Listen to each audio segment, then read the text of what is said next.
भारत के माननीय विदेश मंत्री श्री सुब्रमण्यम जयशंकर जी, भारत के गृह राज्य मंत्री श्री अजय कुमार मिश्रा जी, भारत और फिजी के सांसद मित्रों, संयुक्त राष्ट्र के प्रतिनिधिगण, सभागार में उपस्थित विद्वज्जन और हिंदी प्रेमी भाइयों और बहनों, नमस्ते, निसाबुला, सुप्रभात। 12वें विश्व हिंदी सम्मेलन के शुभारंभ के अवसर पर मैं आप सभी का हार्दिक स्वागत और अभिनंदन करता हूं। साथ ही वर्ष 2023 आप सभी के लिए मंगलमय हो, यह कामना करता हूं। At the outset, let me congratulate the newly elected government of Fiji. Sincere thanks to the government for agreeing to organize this conference in Fiji. I am sure that this will definitely help strengthen the long-standing, historical and deep relations between India and Fiji. Fiji में हिंदी के लिए उर्वर भूमि देख मन हर्षित होता है। यह अत्यंत गौरव का विषय है कि हिंदी की सहोदरी फिजी हिंदी 1997 से ही फिजी की आधिकारिक भाषा है। वर्ष 2020 में यह पहला क्षेत्रीय सम्मेलन भी आयोजित हुआ, जिसे फिजी सरकार के शिक्षा, विरासत और कला मंत्रालय के सहयोग से आयोजित किया गया था। हिंदी के प्रति फिजी वासियों के इसी अनुराग हमें फिजी में 12वां विश्व हिंदी सम्मेलन आयोजित करने को प्रेरित किया है। साथियों, विश्व हिंदी सम्मेलन फिजी में पहली बार आयोजित किया जा रहा है। मॉरिशस, सूरीनाम, ट्रिनिडाद, जहां फिजी की तरह भारतवंशी समुदाय के काफी बड़ी संख्या में है, वहां विश्व हिंदी सम्मेलन पहले ही आयोजित किए गए। 1975 में नागपुर से आरंभ हुए इस उत्सव ने 48 वर्ष की यात्रा में 11 पड़ाव पार किए गए हैं। मॉरिशस में अभी तक 3 सम्मेलन आयोजित हुए हैं, जहां वर्ष 2018 में आयोजित 11वें सम्मेलन में प्रस्ताव रखा गया कि 12वां सम्मेलन फिजी में आयोजित किया जाए। मुझे यह बताते हुए खुशी है कि हमारी सरकार ने तथा फिजी सरकार ने इसके लिए सहमति प्रदान की। ये भी सुखद संयोग है कि प्रधानमंत्री नरेंद्र मोदी जी की सरकार के कार्यकाल में यह तीसरा विश्व हिंदी सम्मेलन है। मैं समझता हूं कि 3 दिन का यह सम्मेलन निश्चित रूप से हिंदी के प्रति प्रेम व उत्साह का संचार करेगा।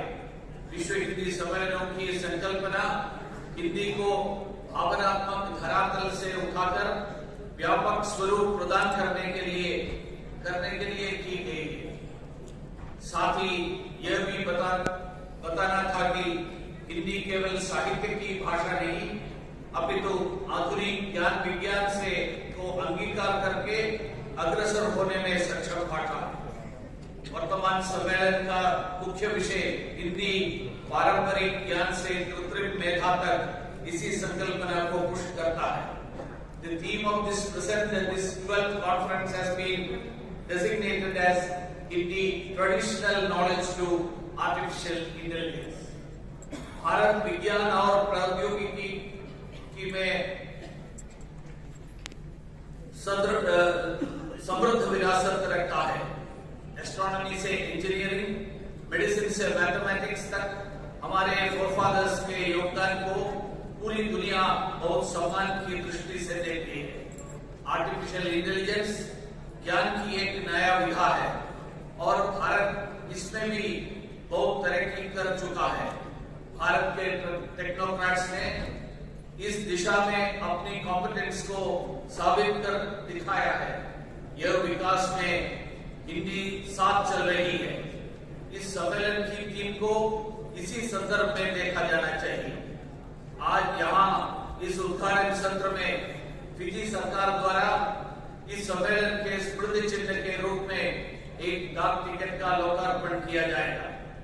इसके साथ सम्मेलन स्मारिका, फिजी की पुस्तक फिजी का हिंदी साहित्य, एक संचय, विश्व हिंदी सचिवालय का विश्व हिंदी पत्रिका, भारत सरकार के गृह मंत्रालय की पत्रिका राजभाषा भारती के सम्मेलन विशेषांक, भारतीय सांस्कृतिक संबंध परिषद के सम्मेलन विशेषांक गगनांचल और NIOS की आरंभिका का लोकार्पण भी किया जाएगा। सम्मेलन के दौरान भारत एवं अन्य देशों के हिंदी विद्वानों को हिंदी के क्षेत्र में उनके विशेष योगदान के लिए विश्व हिंदी सम्मान से सम्मानित किया जाएगा।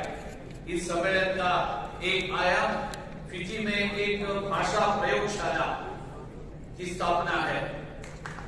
Another aspect of this conference is the starting of a language lab in Fiji on behalf of the government of India.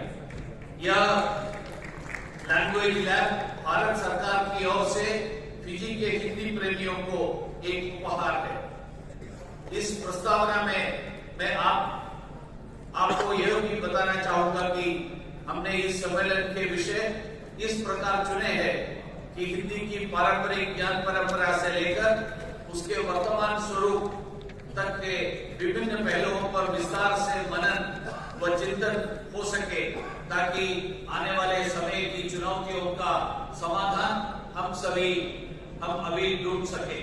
मैं आशा करता हूं कि इस मंथन से हम एक सार्थक सार संग्रह कर पाएंगे जो हिंदी का वैश्विक धरातल पर सुदृढ़ करने में सहायक होंगे। मुझे विश्वास है कि इस सम्मेलन से हम न सिर्फ हिंदी के पारंपरिक ज्ञान को वैश्विक संदर्भ से जोड़ेंगे, अपितु आने वाले समय में कृत्रिम मेधा को साथ लेकर हिंदी का बेहतर प्रसार करेंगे। हिंदी को वैश्विक भाषा बनाने की दिशा में आप सभी के प्रयासों का पुनः अभिनंदन करता हूं। धन्यवाद।